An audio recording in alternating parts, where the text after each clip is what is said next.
pernah tidak Kak Juswil dapat konsumen, klien yang yang begitu, yang maksudnya permintaannya tidak sesuai dengan penawarannya?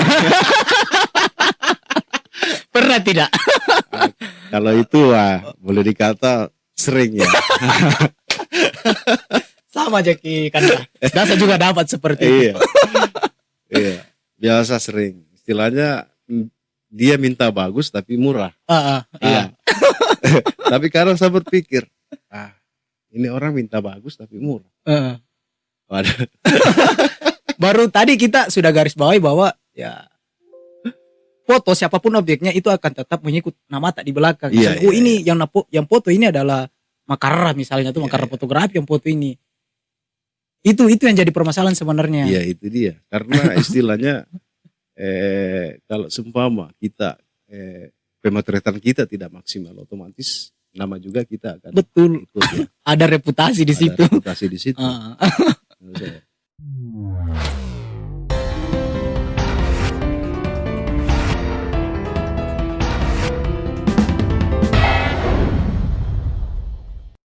Assalamualaikum warahmatullahi wabarakatuh dan selamat malam teman-teman.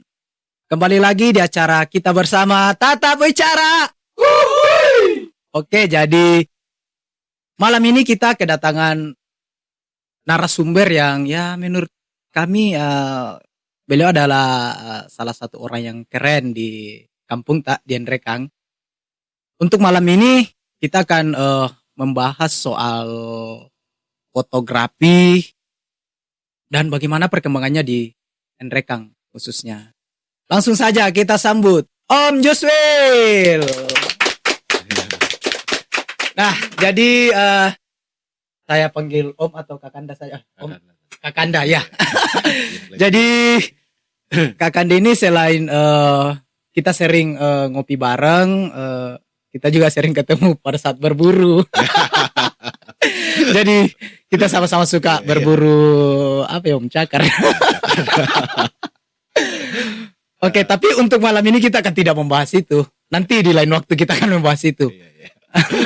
Jadi malam ini kita akan membahas soal fotografi. Karena jujur saya dari kecil memang sudah kenal Om Jus dan memang sudah lama beliau berjalan tenteng-tenteng kamera begitu.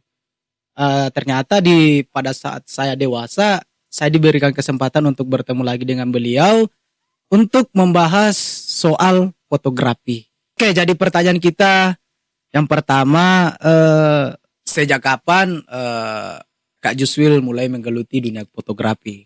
Ya. Saya menggeluti dunia fotografi mungkin sudah berkisar hampir 20 tahun ya. 20 tahun? Ya. Lamanya itu Kak. Ya. Bagaimana awal mulanya? Awal mulanya itu saya istilahnya ada berminat ya di dunia itu. Pertama itu ada teman yang ajak. Oh iya. Ada teman yang ajak. Tapi tidak usah disebut temannya ya. Oh iya, oke, tidak apa-apa. Teman saya itu salah satu kru dari studio foto juga. Nah, itu hari saya diajak main-main, lihat-lihat proses.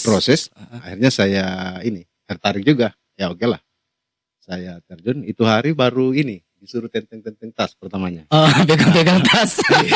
Itu satu kebanggaan saya tersendiri ya menurut saya. Iya. Karena istilahnya cuman disuruh tenteng-tenteng tas, saya itu sudah merasa bangga ya begitu. Nah, mungkin kalau saya yang jadi beliau ini mungkin bagaimana perasaan? Iya, gitu. betul. Nah, terus pada saat itu saya mulai ikut beliau. Akhirnya saya beranikan diri lah untuk mencoba untuk beli alat sendiri. Ya. Kalau tidak salah itu pertama kamera saya itu Nikon F16 ya, itu masih Roland ya. Masih Roland. Masih Roland. Nah, pertama saya bukan basic dari fotografi, saya videografi sebenarnya. Oh, Pertama. seorang videografer. Iya. Tapi pada saat itu saya sering main dengan anak fotografer pada saat itu. Sering main. Akhirnya saya timbul bahwa mungkin di sini letak yang sebenarnya, Letak bakat. bakat yang sebenarnya mungkin di sini. Jadi saya coba beranikan diri untuk membeli satu kamera. Terus saya istilahnya belajar, mulai belajar. Nah, pada saat itu ada kegiatan di Pelali kemarin. Kegiatan apa itu? Kalau tidak salah itu semacam apa ya? Turnamen apa? Bukan turnamen. Kalau tidak salah apa ya? Saya lupa juga itu kayak. Intinya ada kegiatan di Pelali. Intinya ada kegiatan di Pelali. Kebetulan itu ada teman dari, bukan juga teman lah istilahnya, cuman kenal di lapangan begitu. Nah, kenal di lapangan. Pada saat itu dia kan fotografer. Itu hari saya masih pegang ini, pegang video ya. Akhirnya saya bertanya sama beliau, Bang, bisa enggak saya jadi fotografer? Belajar fotografer dengan Anda. Kebetulan dia fotografernya Gubernur Amin Sam pada saat itu. Oh, masih Amin Sam. Iya. Saya masih kecil itu. Nah, pada saat itu akhirnya beliau mengatakan bahwa oke lah, kamu beli alat dulu. Istilahnya bertempur harus ada senjata dulu. Ada senjata, ya? betul. Masih saya ingat terus itu beliau. Pada saat itu saya oke lah, saya langsung memberanikan diri untuk cari kamera-kamera second pada saat itu. Karena pada saat itu kamera ya boleh dikata masih langka. Dan istilahnya tempat juga untuk bertanya susah, belajar susah pada saat itu. Dan akhirnya saya mendapatkan kamera itu. Kalau tidak salah masih ingat harganya masih kisaran 5 jutaan ya. 5 jutaan. Ya, sekian.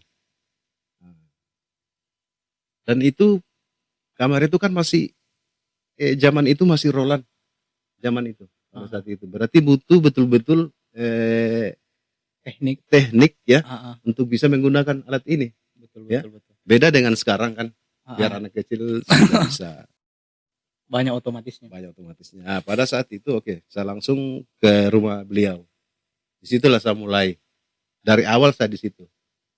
Saya mulai. Nah, pada saat itu saya sudah mulai belajar. Dan akhirnya bertanya, akhirnya saya disuruh coba.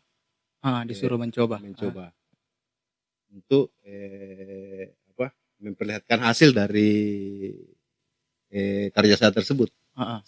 Setelah itu saya cetaklah foto tersebut.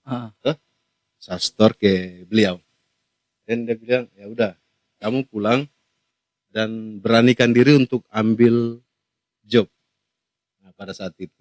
Di situ awal pertamanya mulai mandiri. Ya, di situ mulai berani memang terjun. Iya. Di situ awal pertamanya saya mulai mandiri. Akhirnya pada saat itu kan kebetulan juga kebetulan kakak juga seorang makeover. Nah, akhirnya saya tanya beliau, Kandra bisa enggak kita sharing? Nah, sekarang saya punya ini, saya punya alat untuk ini, istilahnya carikan saya job yang jangan yang di kota ya.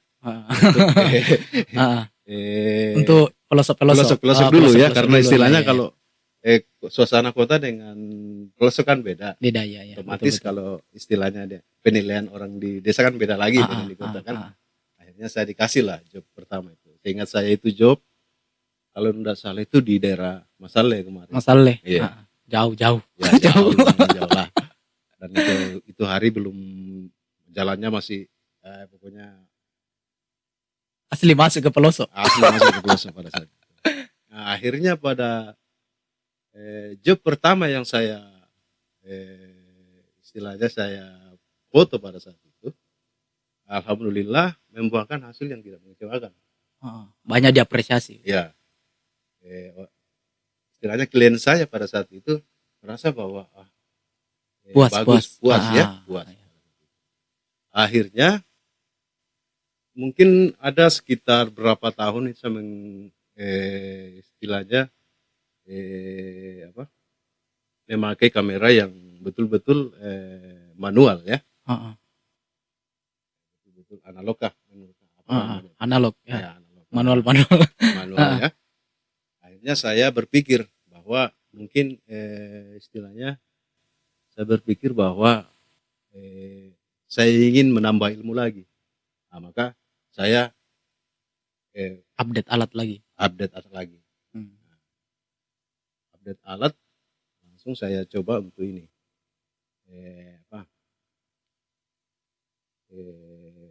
Berani membeli sebuah kamera digital pada saat itu, mungkin boleh dikata Nikon yang pertama digital itu, masih ingat itu D40 ya. D40. Ya, D40. Yang pertama. Dan yang pertama juga memakai digital boleh dikata di Kabupaten Rekang lah ya. Oh iya.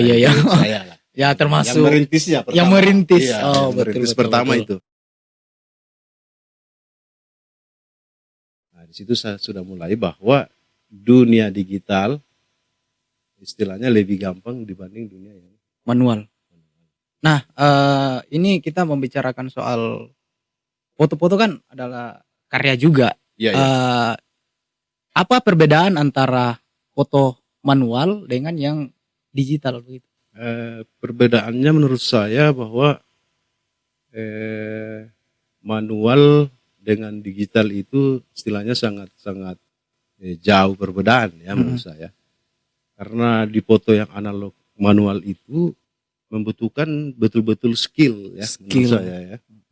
Mulai dari pemasangan rolan itu semuanya butuh proses yang agak rumit. Ada teknik tersendirinya. Ada teknik tersendiri ya menurut saya. Nah, dibanding digital sekarang kan kita itu sudah istilahnya dimudahkan. Sudah disiapkan, sudah dimudahkan. Jadi aman. Yang parahnya lagi kalau manual itu kan masih rolan. Itu kadang-kala foto tidak jadi. Nah, itu yang bikin. Oh, istilahnya dulu kalau isinya terbakar. Ya, terbakar. Iya. Dulu istilah itu terbakar. Begitu. Jadi itu sekarang yang saya apresiasi buat yang menciptakan dunia yang sekarang ini, yang digital ini sangat-sangat luar biasa. Sangat membantu. Sangat membantu ya. Oke. Menurut penjabarannya tadi Kak Juswil itu, kalau saya amati, ternyata untuk memulai sesuatu itu ya butuh pertama kecintaan, keinginan dan keberanian untuk terjun total dan konsisten sampai kapanpun itu. Pokoknya istilahnya maksudnya untuk melakukan sesuatu itu, untuk menjadi bisa berhasil begitu saya. Istilahnya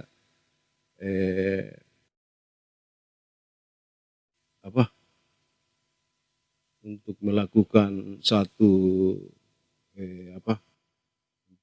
yang bisa terwujud menurut saya, bahwa apa yang kita lakukan, maksudnya kita jangan ini menurut saya.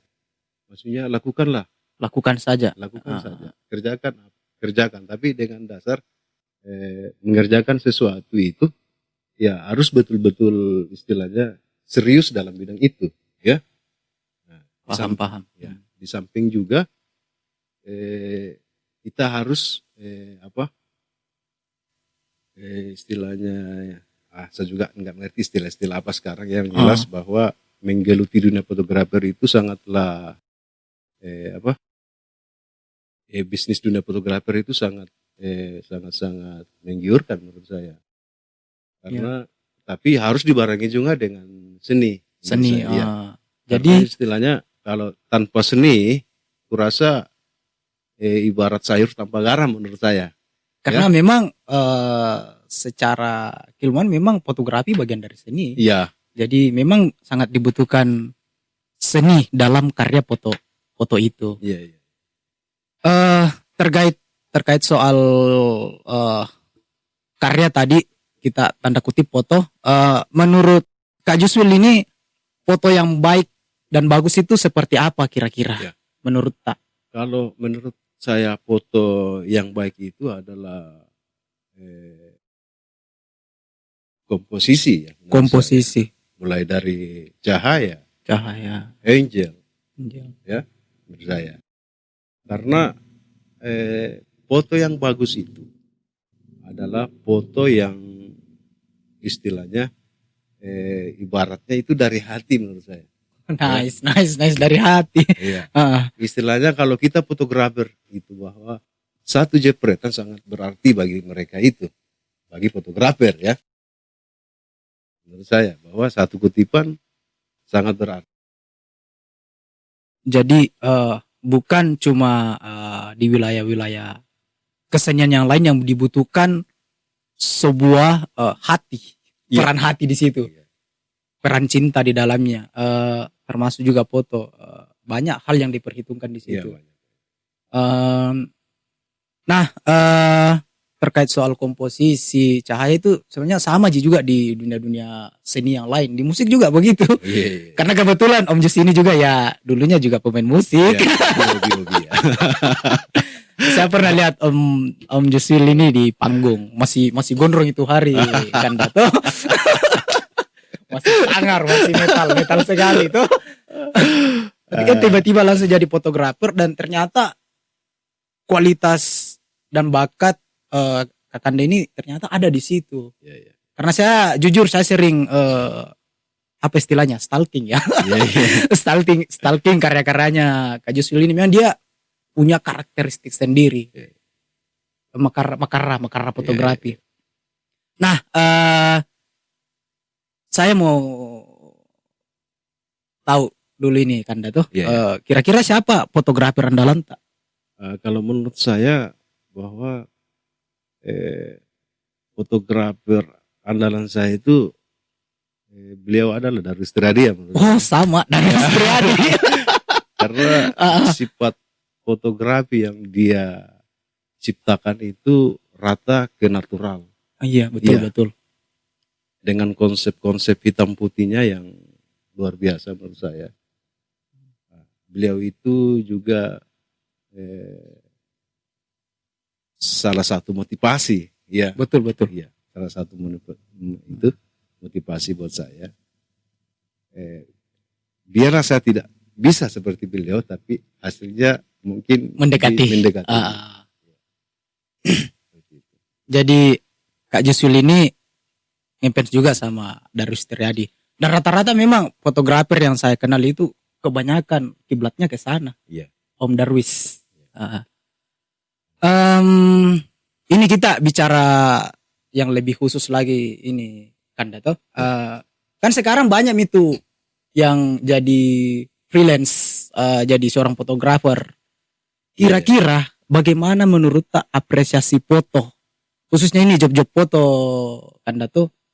Kan biasa itu kebanyakan masyarakat umum melihat, nah bisa tuh dan aku ke susi ratu. Ya padahal ini adalah sebuah karya dan kadang apresiasinya ya tidak seperti yang seharusnya. Bagaimana menurut tak fenomena itu? Ya itulah yang jadi PR saya sekarang dan seluruh teman-teman fotografer yang ada di Andreka. Bahwa dunia fotografer itu istilahnya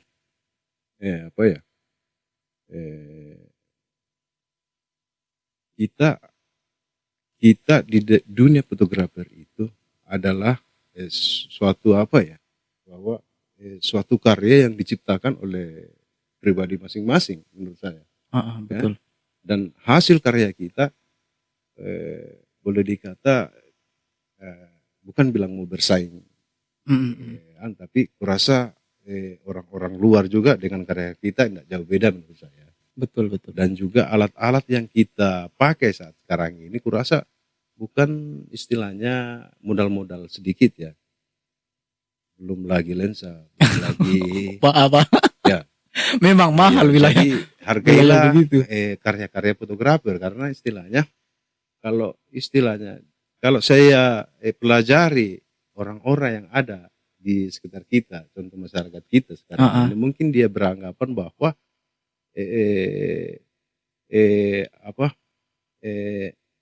istilahnya hasil karya itu dianggap kayak gimana gitu ya, murah kasarnya ya. Semua gambar lihat sama. Iya sama. Tapi menurut saya itu apa ya istilahnya kalau seperti itu, bahwa karena yang kita hasilkan itu istilahnya menurut saya sangat-sangat luar biasa. Terus juga yang teman-teman fotografer juga sudah mulai istilahnya upgrade alat dan hasil-hasil mereka juga sangat luar biasa menurut saya. Dan kalau mereka menilai bahwa dunia fotografer itu istilahnya mereka hargai dengan kayak seadanya ya. Kita juga ini ya agak miris ya. Ya agak miris karena istilahnya apa yang kita lakukan di lokasi itu butuh perjuangan. Betul. Ya.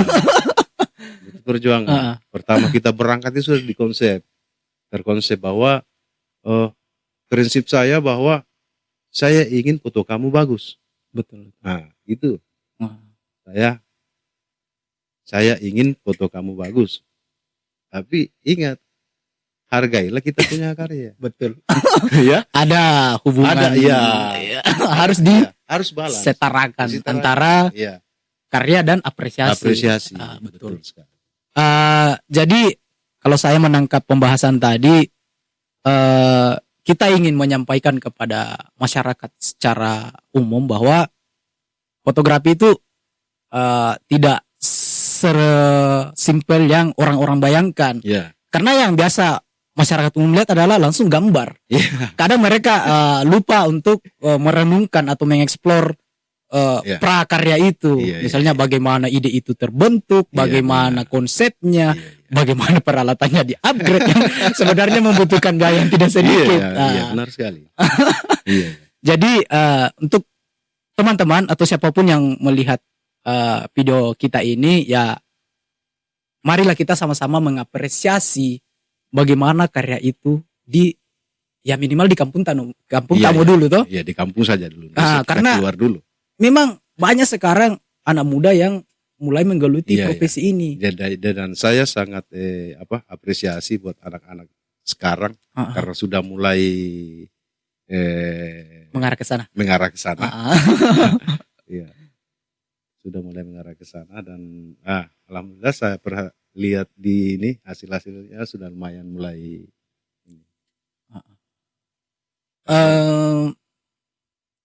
Terkait soal apresiasi, pernah tidak, ini enggak usah sebut merek saja, pernah tidak Kak Juswil dapat konsumen, klien yang yang begitu, yang maksudnya permintaannya tidak sesuai dengan penawarannya? Pernah tidak? Kalau itu boleh dikata sering ya. Sama Jaki kan. Dan saya juga dapat seperti itu. Iya. Biasa sering. Istilahnya dia minta bagus tapi murah. Iya. Tapi kadang saya berpikir, ini orang minta bagus tapi murah. Baru tadi kita sudah garis bawahi bahwa ya foto siapapun objeknya itu akan tetap mengikut nama tak di belakang. Ini yang foto ini adalah Makarra misalnya tuh, Makarra fotografi yang foto ini. Itu yang jadi permasalahan sebenarnya. Iya, itu dia. Karena istilahnya kalau seumpama kita pemotretan kita tidak maksimal, otomatis nama juga kita akan betul ikut, ya. Ada reputasi di situ. Karena fotografer itu yang jelas seluruh fotografer menurut saya itu mungkin sama dengan apa yang saya rasakan, bahwa pasti mereka ingin menghasilkan hasil yang terbaik ya. Seperti itu. Oke. Ini kita masih bicara soal fotografi kan, kan setahu saya banyak tuh event-event di luar yang sebenarnya lingkupnya lebih ke internasional. Misalnya kontes Pulitzer atau kontes apa itu yang melibatkan fotografi internasional yang teknisnya secara online. Bagaimana pandangan tak soal orang-orang yang lebih memilih jalan itu ketimbang mencari job misalnya? Kurasa masing-masing punya ini ya, pilihan. Punya pilihan. Istilahnya banyak yang melampiaskan bakatnya ke sana dengan sering mengikuti event-event lomba-lomba ya. Terus ada juga semacam saya lah bahwa dunia fotografer itu saya tempatkan untuk cari duit menurut saya. Jadi untuk event, kenapa saya jarang ikut seperti itu, karena di samping juga waktu tidak istilahnya jarang ya, dapat waktu yang luang karena kita sibuk dengan istilahnya ngejob ya. Kebutuhan. Iya, kebutuhan. Apresiasi saya buat anak-anak yang sering ikut event-event itu sangat luar biasa. Di samping juga memperlihatkan bakat, hasil,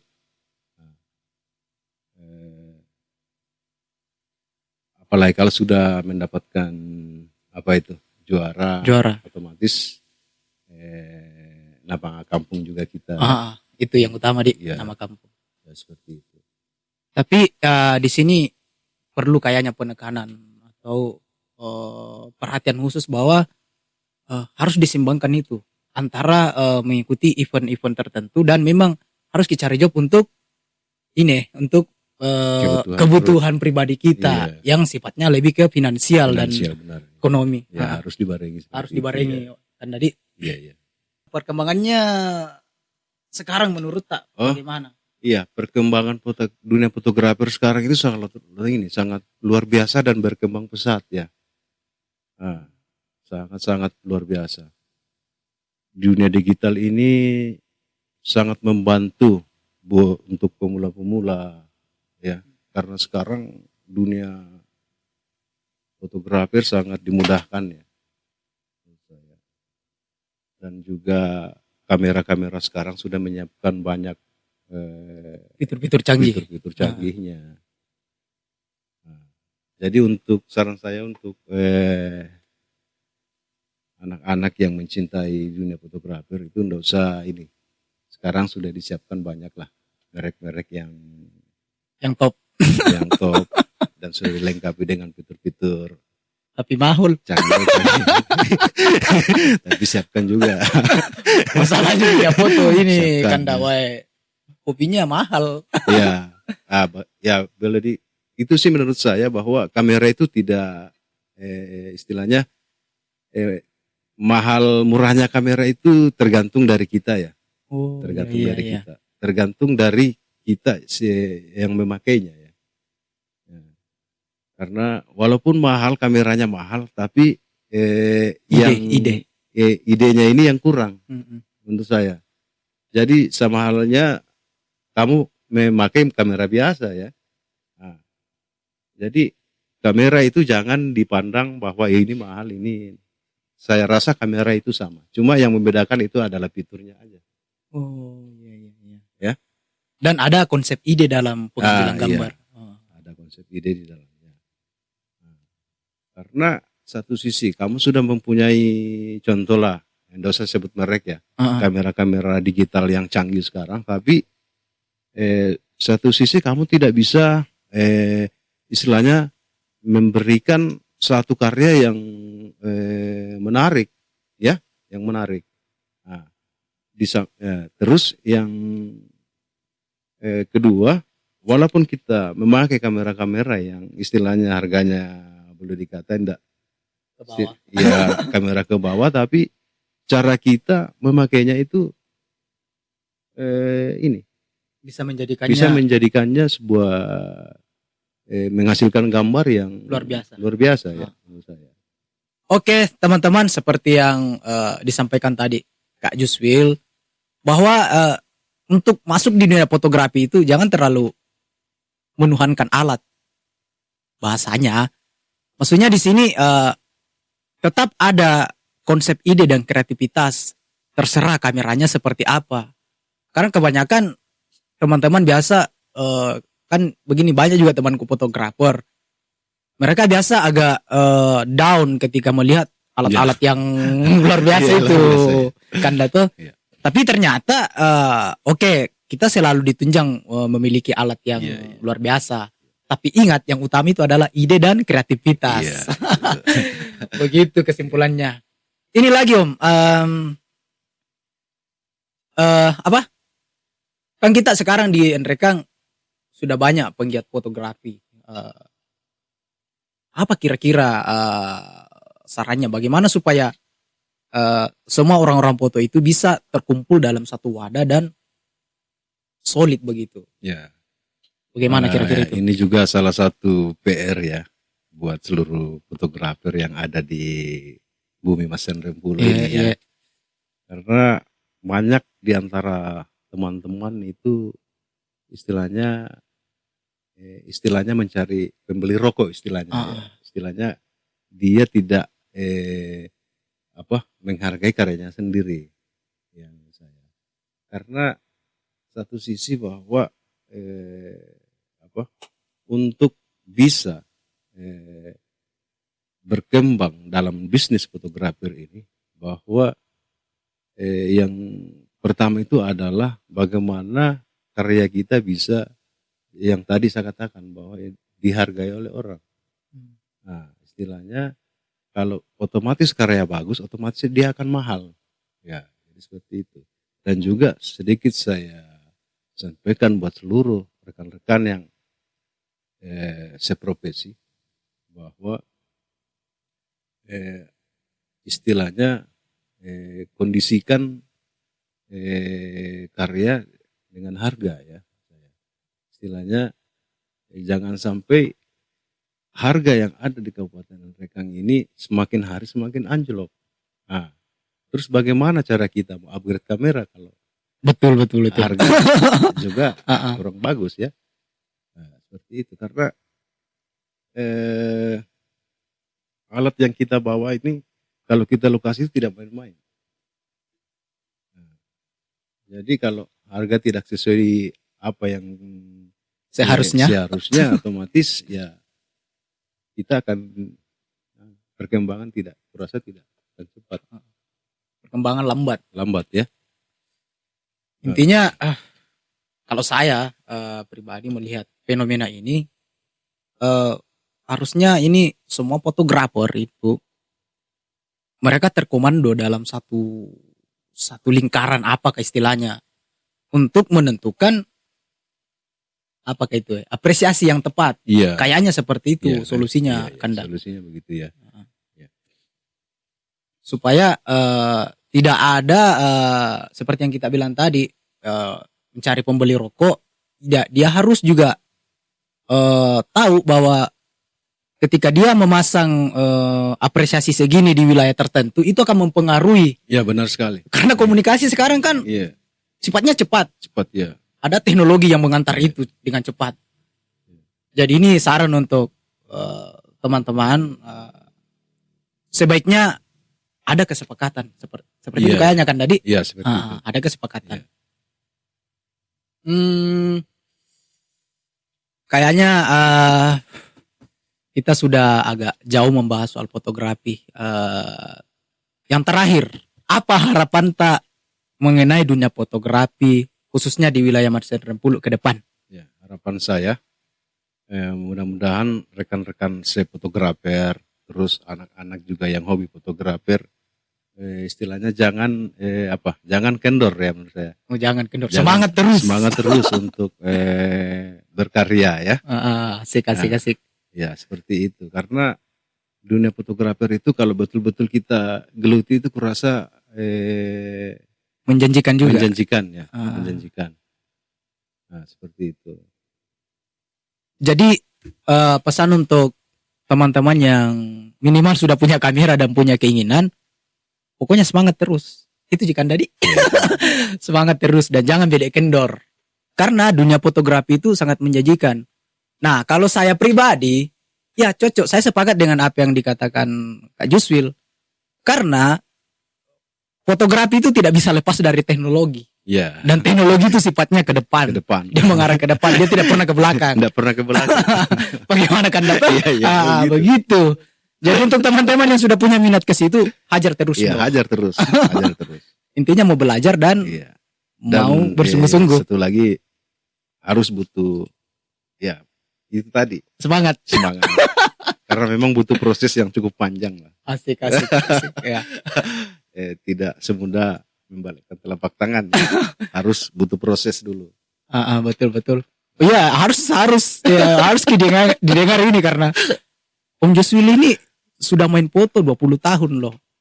Suka duka fotografer itu pasti tahu nih Kanda iya tuh. Jadi ya intinya Kanda ini lebih dulu lebih dulu makan garam di wilayah foto begitu. Sama aja juga sebenarnya di dunia musik Kanda tuh. Misalnya kami ini walaupun sejauh mana panggung tak tetap sebenarnya hormat sama senior. Iya.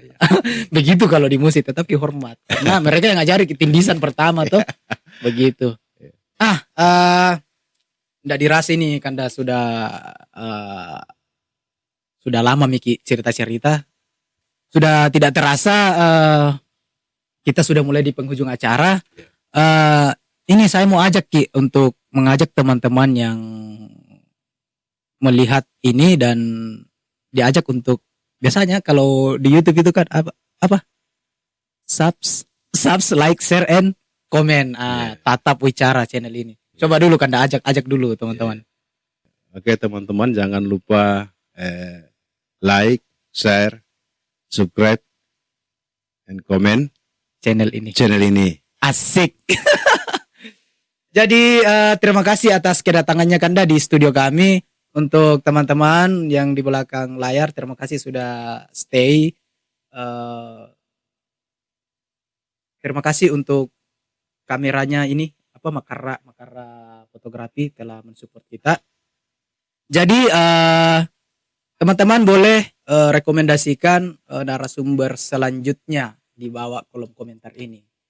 Biar channel ini selalu mengangkat narasumber dan sosok-sosok yang memang patut kita angkat di Kampung Tak. Oke. Assalamualaikum warahmatullahi wabarakatuh dan sampai ketemu di episode selanjutnya. Tatap Wicara.